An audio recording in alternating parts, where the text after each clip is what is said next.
Dans la grande salle ornée d'un drapeau à la lune bleue, on proclama la naissance d'une nation destinée à protéger l'humanité des périls de la nature. Le dirigeant de la lune bleue, sage et juste, guida son peuple avec bonté, et sous son règne les citoyens vécurent en paix à l'abri du moindre souci. Le vieil homme écarquilla les yeux, figé par la douleur soudaine. Son règne prit brutalement fin, le jour où il fut poignardé au cours d'un coup d'État. La révolte dévora le pays, transformant les terres en un enfer de flammes. La haine et les cendres où régnait la mort et la guerre. Dans les flammes et le sang, les lames froides fauchèrent d'innombrables vies, arrachant à chacun tout espoir de lendemain. Alors que le peuple, accablé, pensait qu'aucune justice ne viendrait punir les oppresseurs, un homme au masque rouge abattit les chefs rebelles, mettant ainsi un terme définitif à la guerre. Il devient le héros qui ramena la paix au peuple et fut dès lors honoré sous le nom de l'homme rouge. Le vieil homme referma son livre en songeant que 100 années s'étaient écoulées depuis la fin de la guerre. Lafayette leva la main et demanda, l'air sérieux, pourquoi après tant d'années depuis la fin de la guerre, il vivait encore dans des bidonvilles et non à la lune bleue. Le garçon répondit calmement que s'ils vivaient encore ainsi, c'était parce qu'ils étaient considérés comme les méchants de cette histoire, laissant Lafayette perplexe. Debout devant sa classe, le principal déclara d'une voix grave. Comme beaucoup le savent déjà, la vérité était tout autre. Face à la classe silencieuse, le principal révéla aux élèves qu'ils étaient les descendants des rebelles qu'ils avaient jadis failli détruire la lune bleue. Assis en silence, les enfants écoutèrent le principal rappeler que quel que soit leur passé, cela ne définissait pas ce qu'ils deviendraient. En refermant son livre d'un geste ferme, le principal déclara que le cours d'histoire touche à sa fin pour aujourd'hui. Alors que la cloche annonçait la pause, il rappela aux élèves qu'il était l'heure du repas et les invita à aller prêter main forte à Monsieur Kim. Dans le calme de la forêt, seules les feuilles bruisaient doucement sous le souffle du vent. Accroupi entre les buissons, il cueillait des baies rouges et les déposait soigneusement dans son panier. Essoufflé mais souriant, le professeur Kim s'essuia le front tandis qu'on l'appela par son nom. Les enfants déboulèrent en courant dans le chemin forestier, criant qu'ils étaient venus l'aider, pressés de finir pour pouvoir aller manger. Le professeur Kim les salua avec un sourire, levant la main et les appelant à le rejoindre. Dans l'assiette reposait un repas simple et ordinaire, modeste mais suffisant pour calmer la faim. Devant son assiette, il se plaignit de retrouver encore une fois des haricots, tandis qu'à côté de lui, on lui rappela de simplement se contenter de manger. Le garçon aux cheveux roux repoussa brutalement les haricots, jurant qu'il n'en mettra plus jamais dans sa bouche, tandis que sa camarade le reprenait d'un coup agacé. La fille aux cheveux blancs intervient brusquement, rappelant à Jin qu'il ne devrait pas faire le difficile avec la nourriture, ce qui surprit tout le monde à table. Rougissant de colère et d'inquiétude, « Chut, parle-moi fort !» de peur que quelqu'un d'autre l'entende. Le professeur Kim, les bras croisés et un sourire tranquille aux lèvres, s'adresse à Ajin. « Il faut manger ces haricots. Sais-tu pourquoi ?» Tous les regards autour de la table se retournèrent aussitôt vers lui, curieux de connaître la réponse. L'enfant leva la main et dit « Moi je sais, dans des bidonvilles, des gens meurent de faim. On doit être reconnaissant pour la nourriture donnée par l'école. Alors il faut manger sans se plaindre. » Le professeur Kim sourit doucement. Le professeur répondit avec un sourire. « C'est exact, mais aussi parce que les haricots vous aideront à grandir en bonne santé. » En interpellant doucement l'enfant, Bengsona, tu ne devrais pas manger ce qui est tombé par terre. Tu risques de tomber malade en mangeant de la nourriture sale. Allez, recrache dans ma main. » Mais il répondit qu'il a déjà avalé les haricots. Pendant ce temps, l'homme barbu riait tranquillement en mangeant, tandis qu'un autre enfant lisait son livre sans se préoccuper de la scène. Je m'appelle Kim. Bien que mon nom soit inhabituel, j'ai un emploi ordinaire en tant que professeur dans un bidonville. C'est l'unique école dans les bidonvilles. Mais en réalité, il serait plus juste de dire que c'est une sorte d'orphelinat. Du matin au soir, je m'occupe de mes élèves comme si c'était mes enfants. Il n'y a que moi et le principal, et ses 9 enfants. Ils sont ce que j'ai de plus précieux en ce monde. Kim essuie son front avec un sourire satisfait. Enfin terminé. Au moins, on sera à l'abri de la pluie. Puis, pensif, il se demande que fabriquent les enfants en ce moment. Le sauveur de la justice, l'homme rouge est là, crie-t-il avec une énergie. Il ajoute déterminé, je mettrai fin à cette guerre. La petite fille aux cheveux roses s'avance, les bras croisés avec un air contrarié. « Désolé, mais pourquoi c'est toujours toi ?» dit-elle fixant le garçon masqué. Elle insiste avec détermination. « Moi aussi je veux être l'homme rouge. » Le héros improvisé reste figé, surpris par cette revendication inattendue. Le garçon masque rouge leva la tête fièrement, convaincu de sa supériorité. Il affirma qu'il était le plus rapide. C'était lui qui devait devenir l'homme rouge. Le masque rouge est retiré et Kim intervient disant « Oh oh !» Il faut être compréhensif avec les autres. Le masque tombe, relevant l'identité de celui qui jouait l'homme rouge. « Ah, professeur !» Kim soupire reconnaissant le coupable. « Ah, encore toi, Tachine ?» L'enfant demande poliment qu'on lui rende le masque. Il explique qu'il jouait simplement au héros. Je vous rappelle qu'il est bien de jouer, mais qu'il fallait toujours respecter les affaires des autres. Je vous propose que Maru les amène jouer un peu sur le terrain de foot. Maru accepta d'y aller, estimant que c'était son rôle en tant qu'aîné. Les enfants ravis s'élancèrent en courant un ballon entre les mains, impatients de jouer au foot. Le ballon levé au-dessus de sa tête, Tachi crie de venir jouer au foot avec lui. Le professeur Kim leur adresse un sourire chaleureux et rappelle aux enfants de faire attention et de ne pas se blesser. En regardant le masque abîmé entre ses mains, le professeur Kim soupire doucement et se dit qu'il allait devoir remettre en état. Le masque rouge repose dans sa main, usé par le temps. Les battements de son cœur résonnaient. Le son de son cœur continue beaucoup plus régulièrement. Les battements s'intensifient. Oh, il cherchait son masque. Il était ici? Le principal demande si c'était encore Toshi qui avait le masque. Et le professeur répondit que oui. Le principal se demande ce qui attire tant Toshi vers un objet aussi sinistre. Puis conclut, sinistre ou non, ce n'est qu'un masque ordinaire. Kim réalisa que c'était l'objet favori du principal et s'excuse de l'avoir insulté. Mais le principal répondit que ce n'était pas grave. Mais qu'est-ce qui t'a fait penser ça? Le professeur, mal à l'aise, avoua, eh bien, à chaque fois que je le touche, mon cœur s'emballe et mon corps commence à chauffer. C'est comme si je devenais un taureau enragé. Oh, c'est ridicule. Imaginez Monsieur Kim si calme d'ordinaire devenir un taureau enragé. Quoi qu'il en soit, le ciel s'assombrissait, annonçant de la pluie. Il fallait vite rentrer le linge. Un panier rempli de linge venait d'être rentré à temps, avant que la pluie ne tombe. Sous le ciel menaçant, il s'occupait de décrocher le reste du linge. Tout est devenu sombre si vite, alors qu'il faisait beau ce matin. Monsieur Kim, j'ai entendu d'étranges rumeurs récemment. Des rumeurs? On dit que des personnes en costume rôdent et enlèvent des enfants. Je doute qu'ils viennent jusqu'à une montagne reculée comme la nôtre, mais en tant que gardien, nous devons rester prudents. Préviens les autres au cas où. L'enfant surgit en criant « Me voici !» Il tire le ballon de toutes ses forces. Le ballon file à toute vitesse, laissant le gardien perplexe. La fille lui reproche de ne pas s'être améliorée et il explose de rage en criant « La ferme !» Le garçon se met à courir, annonçant qu'il va récupérer le ballon. La balle roule jusqu'à la grille et le garçon s'arrête surpris. La pluie se met soudainement à tomber drue contre la vitre. Il rentre les paniers pleins, soulagé d'avoir terminé grâce à Soyeon-hee avant que la pluie ne tombe. Elle tient une bougie et exprime sa gratitude en disant que ce n'était pas grand-chose. Un pied frappe vivement le sol tandis que les pas résonnaient dans l'air. Les deux hommes surpris en entendant quelqu'un appeler le professeur avec insistance. Un enfant en sueur essoufflé au milieu du couloir. L'adulte inquiet saisit l'enfant par les épaules et lui demande s'il est tombé en jouant, tandis que celui-ci commence à évoquer d'étranges événements. En larmes et le visage marqué, l'enfant explique que des hommes bizarres ont kidnappé les autres. Le professeur, troublé et inquiet, répète à voix basse les mots de l'enfant, en s'interrogeant sur ces hommes bizarres. Dans le couloir sombre, une silhouette s'avance en affirmant ne pas être étrange, tandis que l'enfant effrayé et l'adulte demandent qui est-il. Un homme au visage inquiétant, vêtu d'une blouse blanche, se présente comme un scientifique envoyé par la lune bleue et dit qu'on peut l'appeler No Gueule. Le scientifique, au regard fixe, explique qu'il est venu chercher de jeunes talents pour aider la ville et se réjouit d'avoir trouvé 9 enfants dans un lieu aussi délabré.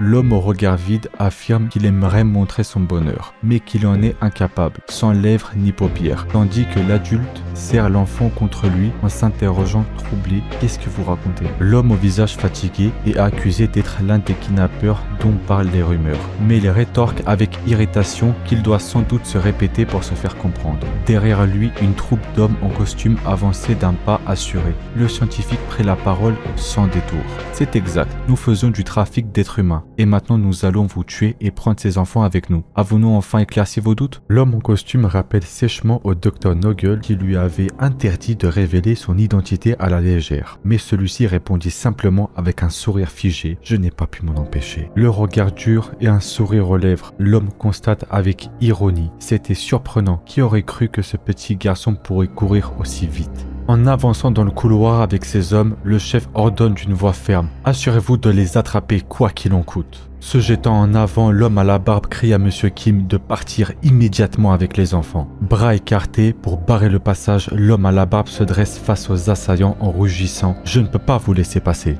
D'un coup de feu, comme c'est stupide, le vieil homme chancelle une blessure sanglante au torse, tandis qu'une voix méprisante résonne « Tentez de bloquer mes hommes par vous-même ». Le pistolet toujours pointé devant, l'homme en costume s'avance avec froideur. Quoi? Vous vous attendiez à un combat? Ah, désolé, mais je suis lassé de ce genre de scène dramatique. Un coup de feu éclate tandis que le tireur lâche un mot avec mépris. Arrêtez de me faire perdre mon temps et crevez. Des douilles encore chaudes roulent et rebondissent sur le sol, résonnant dans un silence après les détonations. Le canon encore fumant, l'homme abaisse son arme dans un silence lourd après avoir tiré. Dans le couloir maculé de sang, les enfants pleurent près des corps effondrés, tandis qu'une voix ordonne « Attrapez les enfants et tirons-nous d'ici avant le lever du soleil ». Les enfants, retenus de force par leurs ravisseurs, hurlent et se débattent « Lâchez-moi » et appellent désespérément leur professeur. Sous la pluie battante, plusieurs fourgons s'élancent à toute vitesse, emportant les enfants capturés. Les deux hommes gisent immobiles au sol, baignés de silence. Allongé au sol, les lunettes tombées à côté de lui, l'homme entrouvre les yeux et murmure faiblement « C'est quoi ça ?» Une pensée traverse son esprit. Subir une situation que je n'avais fait qu'attendre jusqu'à là, pour être honnête, je ne pensais pas que cela me concernait. Sous la pluie, le bâtiment isolé se dresse au milieu du silence, tandis qu'une pensée résonne. À part nous, personne ne vient dans ce genre d'endroit reculer. Ce lieu était une sorte de rêve pour nous qui vivions dans des bidonvilles, dans des terres vides créées par la guerre. Rayonnant de sourires, les enfants se serraient dans les bras du professeur, et une pensée douce s'imposait. Nous pensions enfin avoir trouvé le bonheur. La pensée résonne avec amertume, mais ce rêve fut brisé. L'homme fixe ses lunettes brisées et murmure d'une voix tremblante. C'est un cauchemar. Le vieil homme, lui aussi couvert de sang, se penche vers son compagnon, étendu dans la mare écarlate, et souffle d'une voix grave. Non, c'est notre réalité. Le vieil homme, le regard marqué par la douleur, confie d'une voix tremblante. Des millions de personnes meurent chaque jour dans des bidonvilles. J'ai construit cette école dans la montagne afin de protéger les enfants. L'homme serre contre lui un objet ensanglanté. Ses doigts tremblent et murmure d'un souffle brisé qu'il a échoué, avant d'ajouter une voix éteinte. Maintenant. Le vieil homme, à bout de force, tend son bras ensanglanté et d'un souffle dans un dernier élan que les enfants doivent être protégés et que leur avenir doit être construit. Dans un dernier souffle, le vieil homme s'effondra lourdement au sol. Le corps sans vie au masque rouge reposait dans une mare de sang, une paire de lunettes brisées gisant juste à côté de sa tête. Sous le masque rouge, un œil s'ouvrit brusquement, vibrant au rythme sourd des battements qui résonnaient comme un grondement intérieur. L'œil s'écarquilla sous le masque, des battements résonnaient plus fort, comme si le cœur menaçait d'exploser dans un fracas sourd et implacable. Envahi par une lueur rougeâtre tandis que les battements furieux résonnaient comme un tonnerre prêt à tout engloutir. L'œil s'ouvrit dans un éclat démentiel saturé de rouge et de pulsations frénétiques, comme si toute la fureur du monde s'y concentrait d'un seul coup. Un cri bestial déchira l'air et sous le masque écarlate aux yeux incandescents, une rage déchaînée prit forme, consumant tout sur son passage. Sous la pluie qui nettoyait tout dans un grondement continu, une voix s'interrogea calmement. Cela faisait quoi, 10 minutes? À peine. Des silhouettes avançaient sous leur parapluie, expliquant qu'ils se sont séparés parce que quelqu'un les suivait. Un homme au costume pressa un enfant à monter rapidement dans le véhicule. L'un des hommes pressa le départ, tandis que l'autre, cigarette aux lèvres et parapluie aux mains, demanda de fumer une dernière avant de partir. Sous la pluie, l'homme tire une bouffée de sa cigarette. Son ami lui dit que les fumeurs ne se rendent presque jamais compte de la gêne qu'ils imposent aux autres. Le visage couvert de sueur, il laisse échapper sa cigarette. Au volant, l'homme sursauta en entendant un violent fracas, ses yeux écarquillés trahissaient sa stupeur.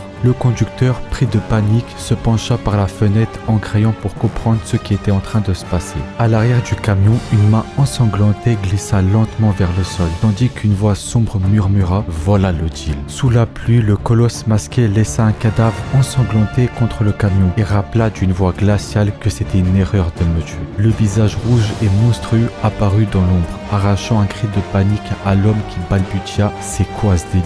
Pris de panique, le conducteur écrasa brutalement la pédale sous son pied. Le camion rugit sous la pluie, lancé à toute vitesse alors que le conducteur est crispé au volant. La main s'abattit avec force, écrasant le métal comme du papier.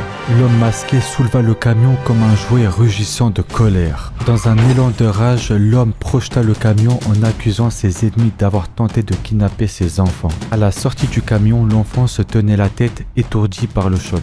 Les yeux grands ouverts, l'enfant sursauta. L'arme s'enraya brutalement. Le clic sec révéla qu'il n'y avait plus de balles. Sous l'éclair déchirant le ciel, l'homme masqué souleva son adversaire par la gorge d'une seule main. Terrifié, l'homme balbutia en fixant son bourreau, admettant qu'il n'avait devant lui rien d'autre qu'un monstre. Les yeux écarquillés et la voix tremblante, l'enfant reconnaît avec stupeur celui qui l'appelait professeur. Sa main ensanglantée se crispa dans un craquement sinistre et il répondit froidement « Moi, un monstre ». Il serre son poing et déclara d'une voix implacable qu'il était le professeur de ses enfants. Son poing s'abattit avec violence brutale, résonnait comme un coup fatal. Dans l'ombre, il affirma que la place de chacun était scellée dès sa naissance. Alignés en costume sous la lumière froide de la lune bleue, ils affichent leur fierté d'appartenir à une lignée de sang noble et bleu. Devant une foule figée sous un ciel rouge menaçant, on exige d'eux qu'ils impriment ces paroles dans leur mémoire à jamais. Face à une foule reléguée dans l'ombre, ils proclament la différence irréductible entre leur existence et la sienne. Malgré tous les efforts, rien ne part. La chose semble vouloir rester ancrée pour de bon. Pieds nus sur le parquet, il hurle intérieurement, incapable de se débarrasser de ce qui s'accroche sur son visage. Malgré les efforts furieux et la brûlure vive marquée sur son cou, le masque reste figé comme s'il faisait désormais partie de lui. La douleur atteint son paroxysme, son corps se tend et un cri éclate faisant voler le mobilier autour de lui. Tandis qu'il reprend son souffle, ses yeux brillent d'une colère contenue qu'il attribue au masque, interrompu soudainement par une voix qui l'appelle professeur. À l'abri sous la table, l'enfant fixe l'homme au masque écarlate et lui demande timidement s'il est celui qu'on appelle l'homme rouge. Sous l'effet de la rage, il balance une chaise et crie que ce surnom d'homme rouge n'a rien d'héroïque pour lui. Il s'emporte criant qu'il est rien d'autre qu'un monstre, tandis que la fillette paralysée reprend ce mot avec effroi. Les yeux humides, elle serre les poings et avoue timidement sa peur, comme si ce simple mot pouvait apaiser ce qu'elle ressent. D'un ton plus posé, il lui dit de se reprendre et de se tenir droit, comme s'il cherchait à la rassurer sans vraiment savoir comment.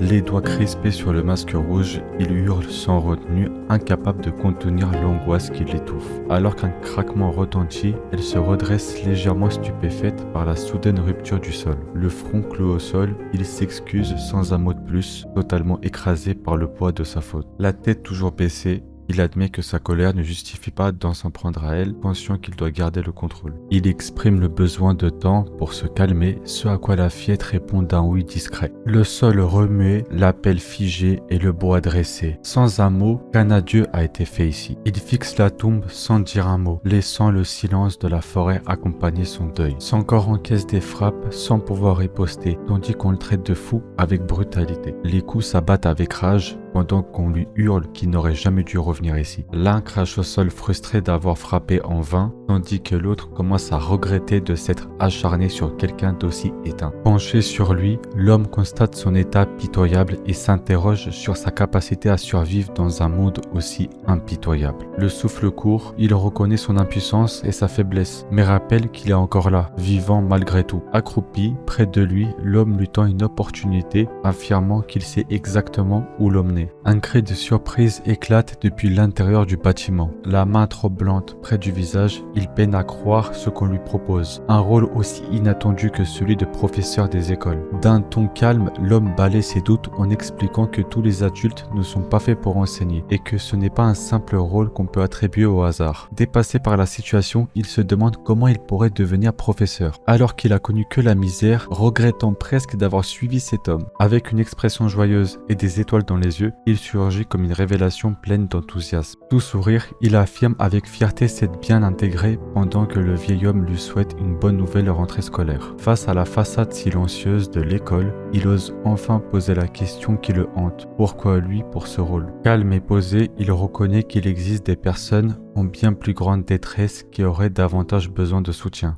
Il désigne son propre visage en expliquant que c'est en regardant droit dans les yeux qu'il a su quoi faire. Il affirme qu'il a toujours trouvé parfait pour ce rôle, déclenchant un sourire chez le professeur, en expliquant que sa faiblesse et sa gentillesse n'étaient pas un défaut, mais juste ce qui joue en sa faveur. Ceux qui ont souffert sont souvent les plus doux et qu'il en a été l'exemple parfait en traitant les enfants avec respect. Il lui confie que ce qu'il a retenu n'était pas son rôle, mais l'affinité sincère qu'il partageait avec les enfants. Sa main posée avec assurance, il affirme croire en lui, convaincu qu'il saura protéger les enfants, quoi qu'il advienne. Les visages rayonnants, les enfants courent et crient professeur, le regard rempli de joie et de confiance. En larmes, elle supplie entre deux sanglots qu'on l'abandonne pas, incapable de contenir sa peur et sa tristesse. Elle le retient avec des mots simples mais justes, et devant son insistance, il accepte enfin la vérité qu'il refusait d'admettre. Il la tient contre lui avec tendresse, conscient de sa détresse, tout en affirmant qu'il a encore des vies à sauver. La tête posée contre lui, il lui rappelle que les autres font aussi partie de leur famille et qu'il s'inquiète pour eux comme pour elle. Les yeux humides, elle l'écoute lui dire avec confiance qu'elle saura tenir bon ici, grâce à l'aide de Soyeon Hee en attendant son retour. Elle l'arrête d'un geste tendre, posant sa main contre lui, comme pour lui dire de rester encore un instant. Dans le calme, ces mots résonnent comme un serment, il n'a pas le droit de ne pas revenir. Sur le moment, il répondit à sa demande sans détour, en s'engageant à revenir quoi qu'il en coûte. Sous un ciel gris et chargé de fumée, un enchevêtrement de toits brûlants et de murs fissurés compose le paysage du bidonville. Des débris jonchant le sol et l'atmosphère lourde du bidonville se reflètent dans les gestes lents et les regards vides des habitants. Son visage se déforme sous l'effet de la terreur, alors qu'il hurle en réaction à ce qu'il vient de voir. L'homme cagoulé demande s'il a vu passer plusieurs camions. Dominé par une présence sombre au masque écarlate, il panique et répète qu'il n'a rien remarqué et s'excuse frénétiquement. L'homme au masque comprend que personne ne parlera et décide de s'éloigner de la ville. En voyant des camions et des costumes luxueux dans des endroits où les gens peinent à survivre, il comprend que quelque chose ne va pas. Il se fige les yeux écarquillés, réalisant soudain qu'un détail important lui avait échappé à ce moment-là. Le visage livide et figé de l'homme à la blouse blanche se présente comme un scientifique venu de la ville de la Lune Bleue, ajoutant qu'il s'appelle Nogel. Sa bouche se tord, annonçant calmement qu'il cherche des individus prometteurs pour servir les intérêts de la ville. Une lueur de tension traverse son regard lorsqu'il se rappelle que cet homme s'est présenté comme un émissaire de la ville de la Lune Bleue. Tandis que son rire résonne dans l'air tendu, il comprend que ce complot dépasse de loin une simple affaire criminelle. La ville elle-même semble impliquée. La colère monte en lui et se jure de ne pas perdre de temps, il doit aller là-bas et affronter tous ceux qui ont causé tout ça. Des agents de sécurité restent postés fermement devant une entrée gigantesque et majestueuse, soulignant l'importance du lieu qu'ils protègent. Un rapport officiel est remis, signalant un camion de livraison envoyé dans les bidonvilles n'est toujours pas revenu. Surpris par l'information, le garde déduit que le camion disparu transportait sûrement de la nourriture pour les plus démunis. L'agent réagit avec mépris, lâchant une remarque crue sur les habitants des rues, avant de conclure qu'ils ont sûrement anticipé l'arrivée du camion, laissant penser à une attaque imprévue. Une cigarette entre les lèvres, il soupire et se demande comment il en est arrivé à là. Courir après des types pareils, perdus dans un sentiment d'absurdité. Figés face à une silhouette inquiétante qui approche, les agents peinent à identifier ce qu'ils voient vraiment. En voyant la silhouette approcher, l'un des gardes s'avance avec mépris, l'accusant de venir mendier une fois de plus, pendant qu'un autre leur donne de s'arrêter. Face au garde qui lui barre le passage et l'interroge sèchement, la silhouette capuchée répond calmement qu'elle cherche un camion blanc. Surpris par la mention du camion blanc, le garde se fige un instant avant de lui demander d'un ton méfiant pourquoi il cherche une chose pareille. D'un geste brusque, la main attrape le rapport marquant une montée soudaine de tension. L'homme masqué lit à voix basse des informations troublantes, tandis que le garde réagit avec colère et lui ordonne de rendre le document volé. Même qu'il qu'il ait le temps de réagir, un coup violent le frappe au plein visage, coupant court à la discussion. Le sol se brise sous l'impact tandis qu'il s'abat sur le garde, le dominant complètement en lui lançant froidement de reprendre ce qu'il voulait. Les yeux écarquillés, le garde hurle de stupeur pendant que son collègue s'approche en urgence, la main sur son arme. Si l'un de vous deux me révèle la destination du camion, je vous épargne. Pris de panique, il tire en hurlant sans réfléchir. Sans lui laisser le temps de riposter, il le projette d'un coup sec pour lui faire avaler son interruption. Il percute violemment le mur, coupé net au milieu de sa phrase « Je n'allais pas le laisser parler sans fin ». La peur le brise avant même de parler. Il s'effondre, prêt à montrer le chemin du camion. Devant la porte scellée, le garde montre et explique que la porte peut s'ouvrir uniquement de l'intérieur, ce qui signifie une chose, l'attente est inévitable. Il suffirait que je prévienne discrètement les autres et ce sera réglé. Ce n'est clairement pas le moment de traîner. En un seul saut, il franchit le mur avec l'homme en main comme s'il ne pesait rien. Il pousse un cri de panique pendant que son corps heurte violemment le sol. Il lui ordonne froidement d'arrêter de se plaindre et de regarder devant lui. Il s'arrête face à la ville en ruine et demande où se trouve le magasin de nourriture des gourmets. Après l'échec de leur conquête, il y a environ 100 années, les rebelles furent chassés et forcés à une vie de souffrance. Dès que la vie exigea de se confronter aux autres, leur entraide s'effondra et chacun prit une route différente. Ces groupes avaient chacun leur propre identité. Ghetto District, Fashion Red, Light District, Cimetière. Les héritiers des sauveurs du peuple étaient célébrés comme les figures d'élite. À la tête d'une grande société, ils habitent d'immenses tours, érigées sur les ruines d'un monde ancien. Ils savourent la protection et le confort que leur assurent les anciens fortifiés qui les isolent du reste. En signe de leur puissance et de leur statut, ils ont bâti un symbole éclatant, la ville de la lune bleue. Ils s'interrogent en découvrant la ville. Est-ce vraiment celle dont tout le monde rêve? L'endroit est vaste, pourtant tout a l'air abandonné. Il déclare que la lune bleue aurait été construite avec de l'or. En entendant cela, l'autre doute de trouver cette histoire trop belle pour être vraie.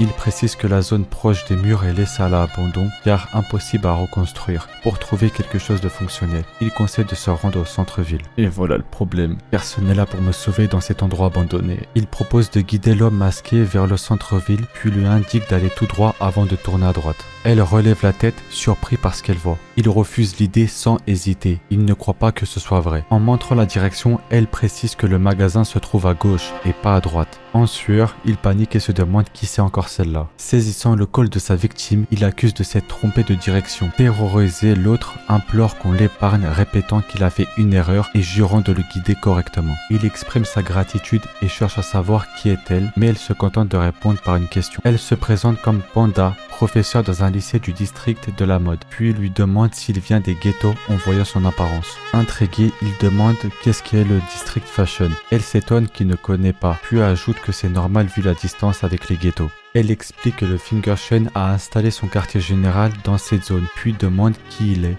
Kim explique qu'il est enseignant dans les ghettos. Panda étonné s'approche rapidement et le félicite. Elle insiste sur leur objectif commun et demande si elle peut les rejoindre, ce que Kim accepte. Il comprend avec horreur que pénétrer illégalement dans une ville peut être condamné à la prison à vie. Tandis qu'il se lamente sur son sort depuis l'épaule de Kim, Panda détourne la conversation et demande à Kim pourquoi il porte un flic. L'eau s'échappe goutte à goutte résonnant dans le calme sinistre de la pièce. Frissonnant sur le sol froid, elle ressent un malaise face à cet endroit. Elle reprend conscience dans une pièce froide et lugubre, incapable de comprendre où elle est. Alors qu'elle marchait pour rentrer chez elle, un camion blanc a surgi de nulle part. Des hommes sont apparus soudainement, piégeant les deux sœurs sans qu'elles puissent fuir. Dans l'obscurité, les poings entravés, elle se demande si sa sœur a été conduite dans un autre lieu. Un léger froissement s'élève, signalant une présence qui s'approche. Alertée par un son, elle panique en silence, certain qu'une présence se rapproche.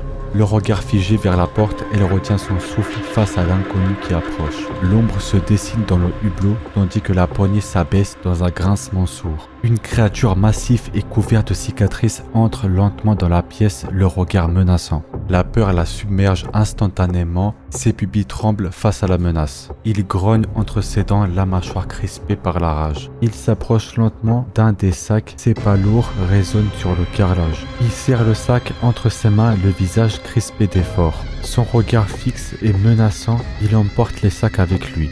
L'un des objets tombe et s'écrase, résonnant dans toute la pièce, juste sous ses yeux terrorisés. Le tissu se relâche légèrement, révélant un visage blafard et un œil grand ouvert. Son souffle se coupe brusquement, figé par l'horreur de ce qu'elle vient de voir. Il se penche pour récupérer le corps qui était tombé, sous le regard figé de terreur de la jeune fille. Terrifiée, elle regarde le corps disparaître peu à peu, traîner loin d'elle, dans un bruit gluant. La porte se referme lentement, laissant derrière elle une traînée de sang sur le sol. L'angoisse monte en elle, alors qu'elle se pose une question qui l'envahit.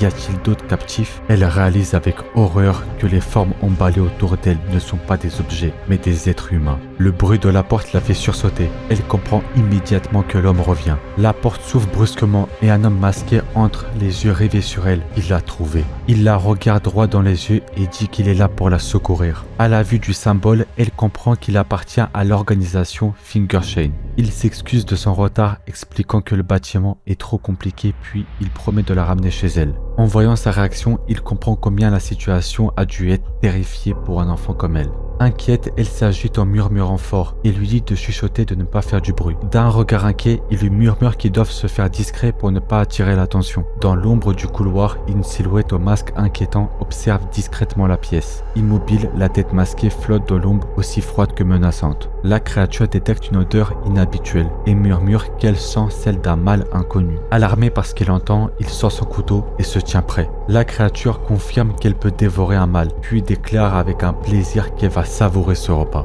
Un cri bestial retentit alors que sa mâchoire déformée s'élargit pour attaquer. Le ciel calme au-dessus du gourmet store. Il annonce qu'ils sont arrivés tandis qu'une voix inconnue leur souhaite la bienvenue. Il leur présente l'endroit avec enthousiasme, affirmant que c'est l'enseigne principale où l'on vend de la nourriture à goût inoubliable et à prix abordable. Panda s'émerveille devant la variété de viande, poissons, légumes, tout y est. L'homme en bleu ajoute que c'est aussi sa première fois dans leur magasin principal. Il précise que seuls les produits ayant passé des tests stricts de qualité sont vendus ici et qu'un partenariat a récemment été signé avec Colossal Food pour étendre leur activité. Il lui demande si c'est leur première visite et elle confirme avec enthousiasme. Il leur rappelle que seuls les VIP et entreprises peuvent accéder au magasin aujourd'hui et l'homme en bleu admet soudain que c'est lundi, jour où le magasin est fermé aux autres. Panda constate que la situation pourrait poser problème pendant qu'un employé attire l'attention du responsable. En souriant, l'un propose de leur vendre ce qu'ils cherchent puisqu'ils sont venus jusqu'ici et l'autre accepte sans hésiter, disant qu'ils ne peuvent pas refuser de précieux clients. Gêné, il explique que ce sont les règles de l'entreprise et qu'il ne peut pas faire d'exception. Le manager leur demande poliment ce qu'ils cherchent et Panda lui répond joyeusement et demande s'ils vendent de la viande humaine. En réfléchissant à voix haute, Panda avoue son ignorance sur la viande humaine, provoquant une réaction interloquée du manager. De la viande humaine? Son visage se décompose à l'idée absurde qu'on puisse vendre de la chair humaine. Ça veut dire qu'ils mangent de la chair humaine, les cannibales? Il confirme d'un ton calme, bien sûr que nous en vendons. Vous vendez vraiment ça? Sans détour, il explique que ce n'est pas une question que leurs clients se permettent. Il les fixe avec méfiance, jugeant leur tenue étrange. L'homme en tablier rouge les fixe et veut savoir d'où ils viennent. Alors que tous les regards se braquent sur eux, l'homme en tête demande « Qui êtes-vous » Vous n'avez pas besoin de savoir qui nous sommes, mais vous, qui êtes-vous vraiment? Même dans les ghettos où la pauvreté règne, personne n'a jamais vu quelque chose d'aussi horrible que le cannibalisme. Tandis que des éclats rouges tombent, une question résonne. Où se trouve-t-il? Son regard brûle de fureur, tandis qu'il exige de savoir où sont retenus leurs enfants. D'un ton posé, elle tente de le rassurer. « Calme-toi, les enfants en primaire ne sont pas utilisés comme de la nourriture, à ce qu'on m'a dit. » Il retient sa colère, persuadé que les enfants sont encore en vie, au moins pour l'instant. Elle précise qu'elle doit faire vite, car ce sont les adolescents qu'elle cherche. L'homme surpris demande si elle en est sûre. La matière se referme autour de lui, ne laissant paraître qu'un regard perçant. Il déclare que la seule chose importante, c'est la présence de leur enfant. En observant, Panda s'interroge. Son masque s'est refermé, ça change avec ses émotions? Kim serre les poings, ils doivent être terrorisés seuls dans un endroit inconnu, attendant qu'on vienne les sauver. Il faut les retrouver au plus vite. Il réalise enfin qui ils sont, les protecteurs des enfants amenés la veille. Pourtant, il ne comprend pas comment ils ont pu passer. Il annonce froidement qu'il ne peut pas les laisser partir, car ils font partie de leurs produits haut de gamme, puis il ordonne de les tuer. Il fait face aux ennemis sans reculer, le corps tendu prêt à l'affrontement. D'un ton calme mais déterminé, il répond qu'aucune excuse n'est nécessaire. Les hommes hurlent de terreur, fauchés par un coup brutal. D'un seul coup de poing, Kim envoie valser 3 civils, l'un touché de plein fouet, les 2 autres emportés dans l'élan. Kim envoie ses adversaires voler d'un seul coup puissant, déterminé à récupérer les enfants, quoi qu'il en coûte. Il se rue sur l'homme au masque en hurlant qu'il faut le tuer, comparant à un taureau qu'on peut abattre qu'en groupe. En hurlant, les assaillants se jettent sur Kim en le frappant et poignardant de tous les côtés. Dans un élan de violence, il poignarde à répétition, emporté par la frénésie du combat. Son corps encaisse les coups, transpercés de tous les parts par les attaques répétées. Les yeux écarquillés, il comprend avec effroi que malgré tous les coups, aucune goutte de sang ne coule. Ils observent stupéfaits ces mystérieux fils rouges apparaissant sur son corps transpercé. Tandis que les armes glissent de ses muscles intacts, il rappelle qu'il a survécu à bien pire que ça. Il frappe avec puissance en révélant ce qu'ils ignoraient jusqu'à maintenant. Face à la régénération de Kim, la panique s'installe. Ses plaies se referment. C'est un immortel ou quoi? En observant la scène, Panda comprend enfin. Il est venu seul. Il ressemble à un diable rouge. En pleine panique, il demande conseil à Madame Panda et lui répond clairement qu'ils doivent soutenir Monsieur Kim. En réalisant l'évidence, ah c'est vrai, puis se met à courir derrière Panda. Il poursuit sa course en créant qu'il n'a aucune envie de s'impliquer là-dedans. Déchiré entre deux camps, il se demande s'il est devenu fou d'aider des intrus, mais il ne peut pas non plus soutenir des criminels de sa propre ville. Qu'est-ce qu'il doit choisir? Surprise par l'arrivée soudaine d'un civil prêt à la tuer, ses yeux restent fixes sur l'ennemi tandis qu'il esquive avec un sang-froid. Elle effectue une rotation vive, prêt à frapper son adversaire de plein fouet. Panda balance un coup brutal qui claque violemment contre son crâne, le mettant hors d'état. En se tenant le visage en sang, il lâche un juron de rage. Cette salope! En réponse à l'insulte, elle abat violemment la caisse sur sa tête, exigeant plus de respect. Impressionné, il lui fait la remarque qu'elle se bat bien. Panda répond calmement que dans la rue, savoir se battre est une question de survie. Elle sourit, le regard plein de feu. Un enseignant doit savoir se battre pour protéger les siens. À l'attaque! Les cris déchirent l'air alors qu'un groupe fonce droit sur elle dans un élan sauvage. Elle serre les poings face à l'ennemi qui arrive. C'est toute une armée là. Sans prévenir, Panda prend la fuite à toute vitesse, laissant le jeune homme stupéfait. En la voyant fuir, il hurle pour sa vie. Au sous-sol du magasin gastronomique, un restaurant luxueux brille sous les lustres étincelantes. Dans le calme du restaurant, un homme élégant coupe sa viande avec soin face à la femme silencieuse. Impeccable dans son uniforme, il se déplace entre les tables avec calme et professionnalisme. Alors que l'assiette est posée avec soin, il précise que le menu du lendemain mettra en vedette des Saint-Jacques. Le chef explique que la sauce a été créée à partir d'une nouvelle recette mise au point récemment par leur cuisinier. Le morceau est porté à la bouche, croqué avec appétit. Après une bouchée, il critique le plat. Ce n'est pas assez bon, il n'y a aucun goût et ce n'est pas frais. L'homme s'exclame qu'un invité important arrive le lendemain, puis se moqua en demandant si c'était vraiment le meilleur plat que la Lune Bleue avait à présenter pour ses invités. On ordonna qu'il découvre un nouveau goût qu'il n'a jamais connu et le chef s'inclina et murmura ses excuses. Yolo demande des nouvelles de la fille qui avait été ramenée récemment, voulant savoir ce qu'il en était. Le cuisinier s'excusa et admit qu'il ne pouvait pas l'employer puisqu'il avait été ramassé dans les rues. Il répondit froidement que ça n'avait pas d'importance car son rôle se limitait à accompagner le plat principal. On demanda à ce qu'elle soit conduite sur place car il fallait assurer la réussite du dîner destiné aux invités. Des corps mutilés furent projetés dans les airs hurlant de terreur et de douleur. Surpris par la scène, elle laisse échapper un cri d'admiration. Autour de lui, des silhouettes s'envolent projetées dans les airs. En larmes, il s'effondra répétant qu'un monstre était devant eux. Ses yeux se retournèrent sous la douleur infâme. Face à lui, l'homme entend l'accusation terrible, désignant les dévoreurs d'humains comme les monstres réels. Sous son masque écarlate, un seul mot éclate. Merde. Son corps agit malgré lui à cause du masque, et Kim réalise qu'il n'a pas demandé où se situent les enfants, pendant que Panda lui sourit et assure qu'il détient cette information. Elle se penche avec assurance, amusée, et lâche un rire bref en guise de réponse. Elle assure à Monsieur Kim qu'elle connaît la position exacte de ses siens. On lui fait remarquer la bizarrerie de ses possessions, mais elle admet sans détour qu'elle en est consciente.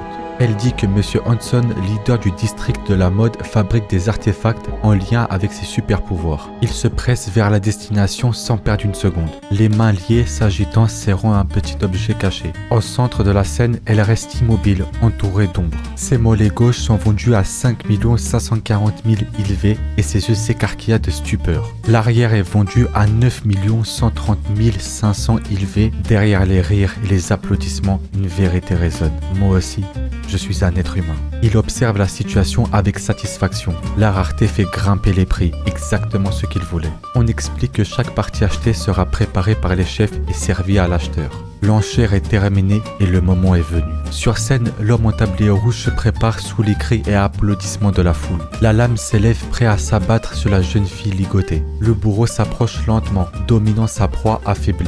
Les larmes aux yeux, elle crie qu'il ne veut pas finir de cette façon. Elle pense à celui qui a voulu la sauver, redoutant son sacrifice en vain. Elle supplie désespérément qu'une aide arrive de n'importe où. Dans la terreur, elle implore qu'on vienne la sauver. Kim s'écrase dans un fracas bruisant le sol sous l'impact. La jeune fille lève les yeux, stupéfaite par ce qu'elle vient de voir. Son visage déformé exprime un mélange de choc et de panique.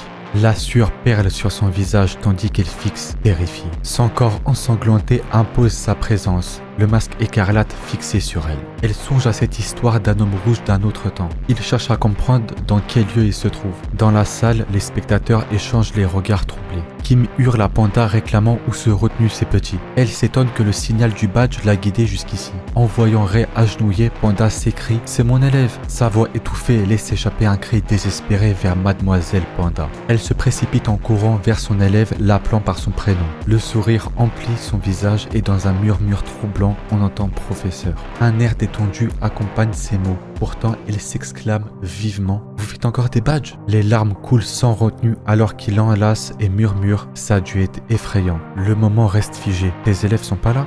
La voix sombre résonne. Depuis le début, c'était faux. Présumer que nos enfants avaient été mis ensemble. Voilà la raison pour laquelle j'ai évité ces gosses de Fashion District. Qu'est-ce que c'est que ce grabuge? Yolo est le président du magasin des gourmets. Si je mets la main sur lui, je trouverai mes élèves. Vous comptez faire quoi? Exactement. Le peuple de la ville de la ligne bleue n'osera même pas me fixer droit dans les yeux. Et vous voulez m'attraper? Si vous avez quelque chose à me demander, pourquoi ne pas commencer par prendre un rendez-vous? Vous avez commis une erreur en venant ici. Bande d'impurs, sang rouge. Dans un éclair, les gardes s'élancèrent vers leur cible. Un maillage de couleur bleue traverse l'espace avec intensité. Les lames s'abaissent tout en même temps, encerclant leur cible. Une gerbe écarlate s'éparpille violemment dans les airs. Il savoure calmement sa boisson, sans qu'elle rentre de la faim. Dans un souffle brutal, il promet la mort à son adversaire. Les corps s'effondrent, baignant dans leur propre sang. La panique éclate, les regards se tournent vers la sortie. Impossible pour lui d'accepter que ses gardes soient tombés aussi vite. Il prononce froidement un nom qui résonne comme un ordre. En parfaite synchronie, ils promettent de l'arrêter. Leur attaque fuse rapidement comme l'éclair. Ils foncent vers l'homme masqué et vitesse-puissance combinée. Le choc s'annonce brutal, la puissance concentrée en un seul instant. Chaque impact résonne, écrasant la chair et os sans relâche. Le poing s'enfonce violemment, arrachant un cri de douleur. La pression s'intensifie, le sang coule sans répit. Sa puissance brute les envoie valser sans effort. L'explosion de force pulvérise tout sur son passage. Les jumeaux s'effondrent, le visage en sang, écrasé sous les décombres. Le président, agacé, déclare que les jumeaux étaient ses gardes du corps les plus puissants. La mâchoire crispée, il gronde exigeant qu'on arrête ces absurdités. Serrant toujours plus fort, il demande où ses petits sont enfermés. Il lui montre la vie présente, mais il corrige, mais il exige des nouvelles des enfants kidnappés à l'internat. Un rictus déformé traverse son visage. Il admet qu'ils paraissaient spéciaux dès le moment où ils ont été trouvés.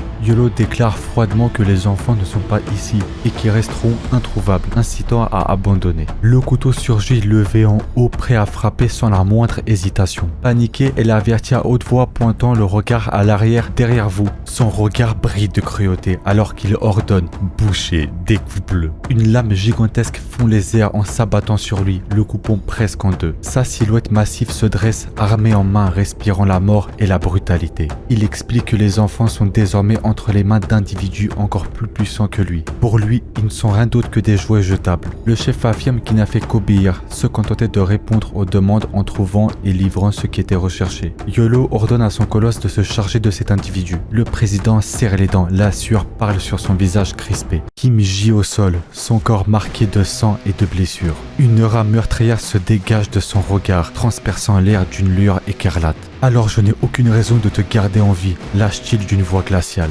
Les deux restent figés, incrédules face à la scène qui se déroule devant leurs yeux. L'homme en sueur et les yeux écarquillés s'interroge. C'est réel, son corps a été coupé en deux et il est toujours vivant. Son appel résonne, déchiré par la peur et l'urgence. Le boucher intervient brutalement, séparant les deux adversaires d'un seul geste. Son corps chute au sol, secoué par la souffrance et la panique. Son regard rougeoyant défie le colosse, remettant en question sa dépendance à son couteau. L'énorme brute libère un cri sauvage, ses pupilles s'illuminent d'une fureur inhumaine. Le masque écarlate s'ouvrit dans un cri, chargé de rage et de puissance brute.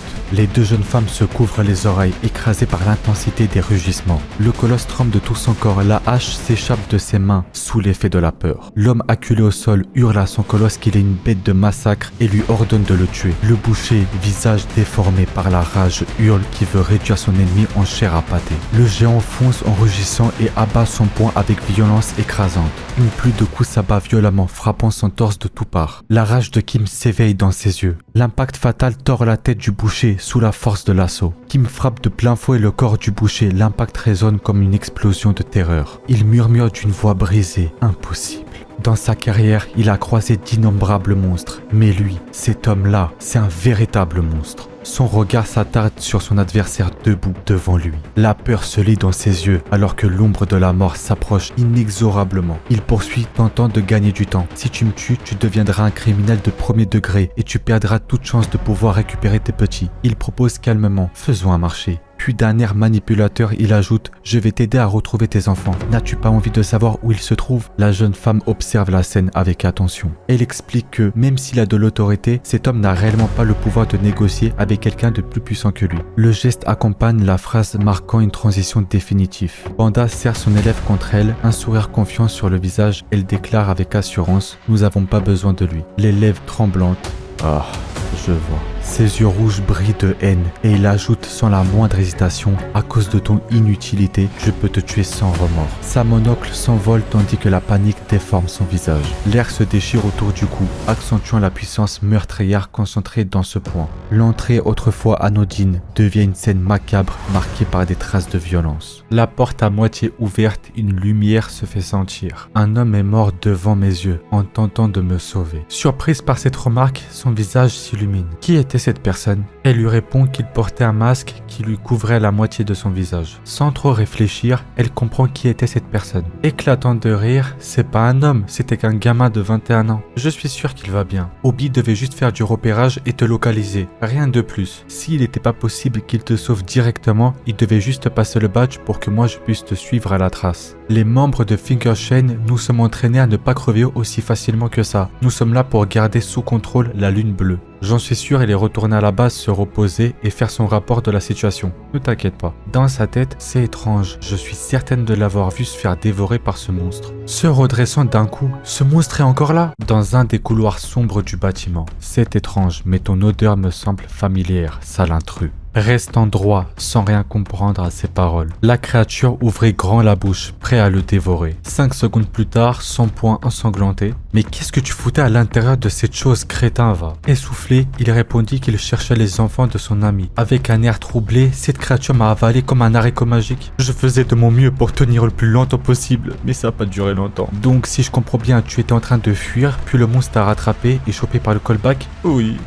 Oh, Kim, et le peureux? Kim demanda où tout le monde se trouvait. Elle lui répondit qu'il connaît la suite du chemin. Au grand magasin de nourriture. Encore un autre magasin? Ouais, c'est normal, parce qu'entre géants de la nourriture, ils gardent une relation sérieuse entre eux. C'est leur économie et leur affaire, assez pour être frères de sang. Les plus petits magasins ont pu s'améliorer grâce aux géants magasins de nourriture avec leurs contrats. Ils avaient beaucoup d'échanges d'informations entre les rivaux de d'autres magasins de nourriture. Le géant de la nourriture détient la sœur de Raymond et également l'un de mes enfants. Je vais la sauver coûte que coûte. Tiens bon, j'arrive. Pour l'instant, on va juste prendre connaissance de la position des enfants. On peut se rendre là-bas? Je ne connais pas le chemin et j'ai aucune piste sérieuse. J'ai une question. Les géants de magasins sont extrêmement dangereux. Faut pas aller là-bas. Le président était un des héros du passé qui a empêché la rébellion. C'est l'un des sangs bleus. C'est un tout autre niveau là. On va mourir. Sang bleu? Pourquoi? C'est un nom qu'on donne aux piliers de la ville. Ils sont pas nombreux, mais super puissants. Piliers ou pas, je vais tous les tuer. Tu veux mourir de mes mains? Je vous emmène par le chemin le plus court. Tu ferais mieux de rentrer à la maison, Ray. Je vais t'accompagner jusqu'à une sortie de secours, ok? La chaleur de la main de mon professeur m'apaise beaucoup. Je ne saurais l'expliquer. Cette sensation calme m'énerve. Est-ce que parce que je suis soulagé et mes yeux me piquent et je me sens super fatigué? Je veux rentrer à la maison le plus vite possible. L'école me manque beaucoup. Ma maison me manque terriblement aussi.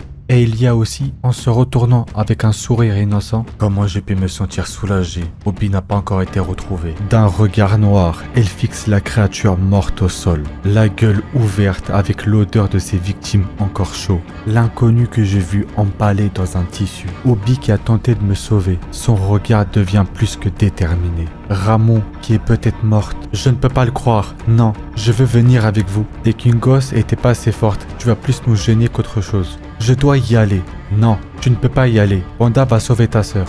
Je vais venir, j'ai dit. Et moi, je dis que tu ne vas pas venir. Une dispute éclate entre les deux sans se mettre d'accord.